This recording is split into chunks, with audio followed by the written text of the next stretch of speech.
He's been called one of the most prolific voice and character actors of our time. Hank Azaria. It's been nearly 30 years since Hank first introduced us to some iconic TV characters like the ones on The Simpsons. Yep. Mo the bartender, the incompetent Chief Wiggum, which earned him multiple Emmy Awards. He also earned an Emmy for his role as Ed Cochran in Ray Donovan. I know. Where do you put him? Yes. Now you can find Hank playing Bernie Madoff's right-hand man in the HBO film The Wizard of Lies, and an alcoholic baseball announcer in the IFC comedy Brockmire. Let's take a look at that one. Folks, if you are feeling the breeze out there in left field, that is coming from the bat of John Elton, who has struck out swinging 3 times today. Hey, shut up! Hey, you shut up. Just concentrate on the ball for once.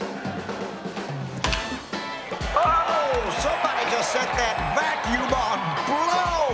Home run for John Elton. Has just made the score 1-0. My goodness, that means that we are drinking a beer. Drink a beer, everybody. How fun! Oh my gosh. This guy has to be just a great hoot to play. He is fun to do, Kathy Lee. I'll tell you that right now. I mean it. You know, it's so funny, showing clips of this show, they only can show like 20 seconds here and there because it devolves into serious foul language and crazy, raunchy behavior. And it's based on, you grew up listening to certain announcers, right? So certain announcers, yes, the generic baseball announcer voice, but also the just announcer voice. The guy that sold you know, Ronco's, pocket fisherman, Popales, whatever, kitchen magician, whatever the heck it is. The jitsu knife. Thousands of mouth-watering julienne fries. These guys would tell you about it. and make you want it. Exactly. And I always thought it'd be funny to have a guy in the middle of a comedy running around actually speaking that way in his personal life, not just calling the game. Like Ted Baxter issues to do. Similar to back Ted in the Baxter, day, absolutely. And he's fallen on some tough times. Yes, he has. He has. He was only semi-drunk in that clip you showed. Okay, he so gets much worse. His wife's been cheating on him. His wife cheated on him. He started drinking a lot, and he lost his job. Did she cheat on him because he was already drinking a lot? Tough to say. You know, now we're getting really complicated with human psychology. I don't know.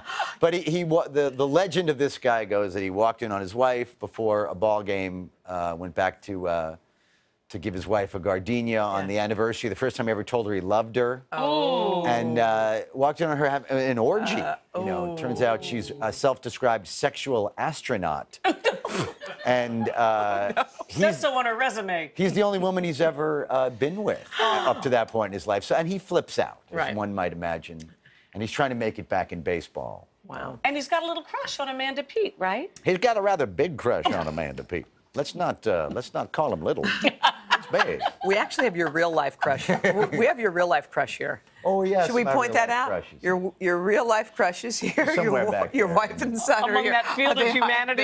All that's my entourage back there. Which includes my daughter and her boyfriend. That's interesting. No, they're in my entourage. You didn't know that? By the way, it's so fun to watch you walk in with your wife and son. There's something about seeing that your life right there. I know. But see, we expect that from you. You seem like the kind of guy that could be crazy as a loon, but still go home to a rather normal. It's like Ray Liotta. When he comes with his family, we don't expect him to be a family man, you know? I'm not going to comment on that. I might have to work with Ray someday. Can we talk about Wizard of Lies for a second on HBO? That is such a terrific movie. Your role is as Bernie's right. Such a jerk. You just want to go. The way you talk about women at the park, at the picnic. We want to strangle you. But it's true. That's a sad point. He compares them to automobiles, I think, rather favorably. Oh my God. You know? I mean, you know, it's just a measuring scale. It's not inherently evil. It's just, it depends on how you interpret it, I guess. Yeah, he's a little out there, this character. Frank DiPascali was a real guy from Queens. I'm from Queens. Guy who was rather a street kid, made good with Bernie Madoff until he didn't. Yeah. Like everybody else. Exactly. Yeah. So what's coming up for you next? You'll be back, I'm sure, in a week. I'm here a lot. I've never done this much press in my life. It's been like 12 solid weeks. Because Brockmire, I'm really happy. People really seem to love it. So we've been riding the wave, as they say in sports and in show business, Kathy Lee and Hoda. Love that. Riding the wave. It's kind of a surfing term, if you will. Did you ever do Don Meredith and Frank Gifford and Cell and the Boo? I leave that to you, Kathy Lee. I leave that to you. That was Johnny Carson. Yes, I would do Howard Cosell. Everybody did Howard Cosell back in the day. Yeah, that was one of my early impressions. We love having you here. You know that. Thanks, Howard Hank. used to have a few in the booth every once in a while. Oh, yes. The stories are legendary. Yeah. Frank Gifford waited till the game was over, but he got to a few of them, too. Well, and Don, almost all the time. Is that right? Oh, Him yeah. too? Well, I guess he would sing at the end of every broadcast, right? Turn out the lights, the party's over. Yeah. Yep. Good time. Google it, you kids at home.